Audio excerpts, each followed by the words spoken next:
My issue with the Nigerian ruling elite started in 1989 when I arrived at the University of Lagos as a freshman. And incidentally, it was the same year the current IGP of police entered the police force. So I think his orientation must have been about me.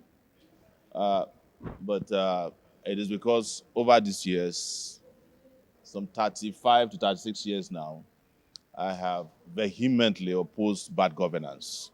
I've vehemently opposed any traditional corruption in our system, oppression, and the violation of the the dignity and the rights of our people. That is simply the reason. So they placed a target on my back since then, and everybody just would come and fulfill their own part of the bargain, which is to persecute, to harass, intimidate, and torture me. And that is the continuation that you saw today. And as it is typical, whenever we appear in these cases, the excuses keep flowing. Oh, we have never been able to serve. We don't know where the witnesses are.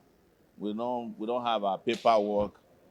The height of it, of course, was in 2019 when I was charged for treason, which typically carried a death penalty by the Buhari regime, the now extinct Buhari regime. So I'm just explaining to those who might have just heard about this for the first time that this persecution is historical. And today we are only witnessing that history. But I can guarantee you that these guys will be defeated and disgraced. It's just a matter of time. I've made myself available to answer to all their charges, but I also made myself available to throw my life on the line to ensure that my convictions are not tampered with, and that nobody in this country is subjected to this level of degradation that we have had to go through. The issues shouldn't have been me. The issue should have been how to secure the country, Nigeria, in a time of insecurity. It should have been about fighting hunger and starvation. It should have been about dignity of workers. There's a lot of problems, including some 200 people were killed in Benue a few weeks ago. The president traveled there. Those who were arrested have not even been brought before a vacation judge yet. But because I stood on the side of serving and retired policemen, led them in a protest, these charges were brought against me. So just so that I can make your work easy, there will be more, and I'm always ready.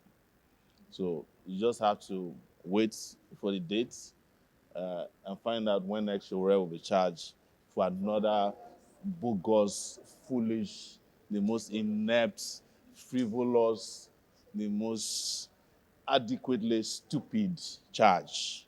And if it is not carried by the IG, it might be the DSS, it might be the Civil Defense, Boy Scout, anybody can charge me for Boys Brigade.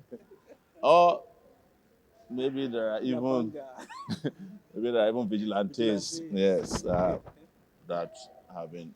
But on a serious note, we remain committed to that cause of revolution. Revolution. Wow.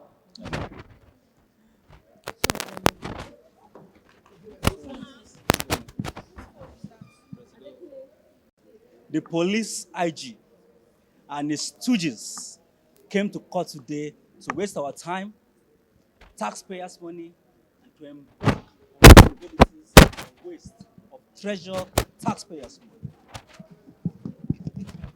In continuation of the charade that was started against Mr. Sowore since 1989, filed a 3-count amended charge accusing Mr. Sowore of publishing a police wireless report. But principally, the major grounds of the police IG was the protests that Mr. Sowore and some retired police officers held in demanding for better welfare for the Nigerian police force.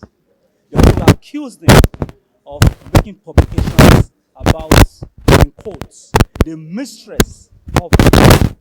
There were 3 charges filed by officers and lawyers in the office of the IG.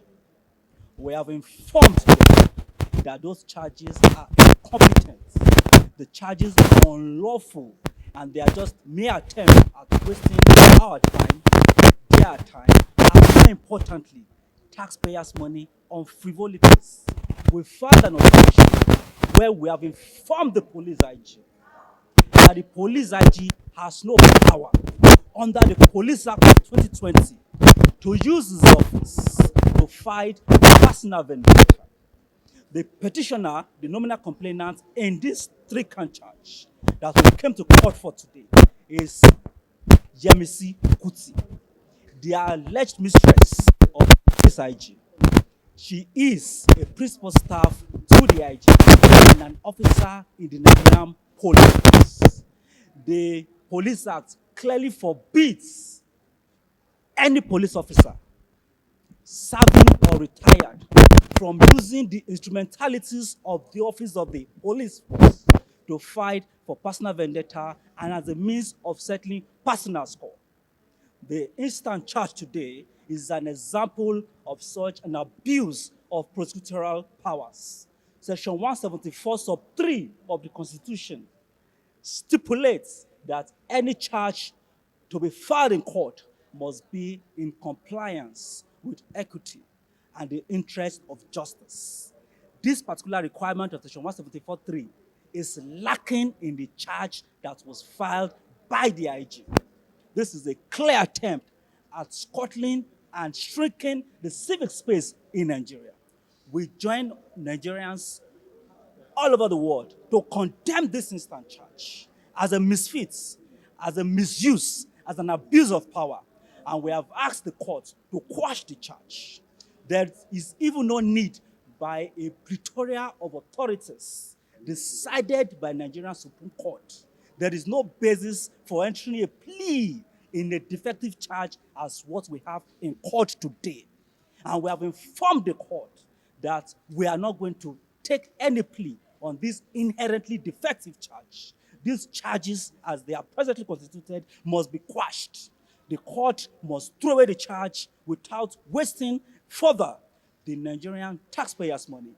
And we have also enjoined the judge because the police regulations and acts, which is the Bible of the Nigerian police force and its officers today, clearly prohibits and recommends that an officer who uses the instrumentalities of his office to pursue and prosecute personal grievances, that such an officer must be recommended to the appropriate authority for sanction, because such an act is an act of indiscipline that violates the police code.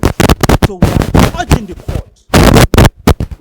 the court to mandate the lawyer of the police force, who is also a police officer, to recommend to the appropriate authority, to recommend that both Fola Kuti, Yemisi Kuti, the IG, and other officers in the police force who have abused these particular provisions that we have accentuated in the charge, that such officers must be recommended for appropriate disciplinary actions.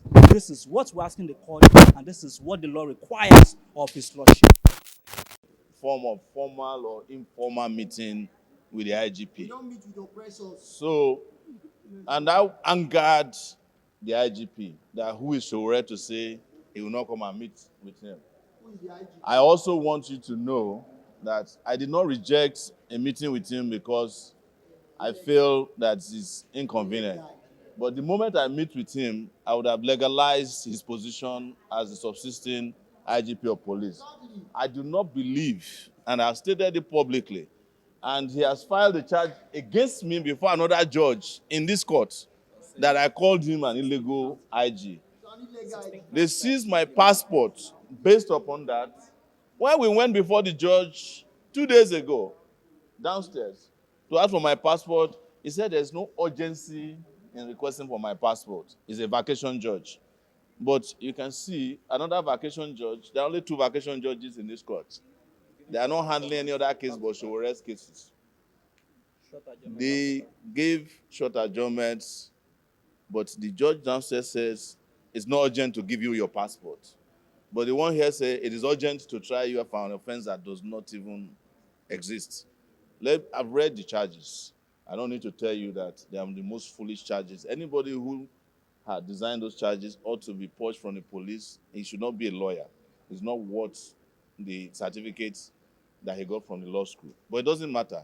When you are dealing with kangaroo systems, charges will stick, whether they are written by mechanics or lawyers.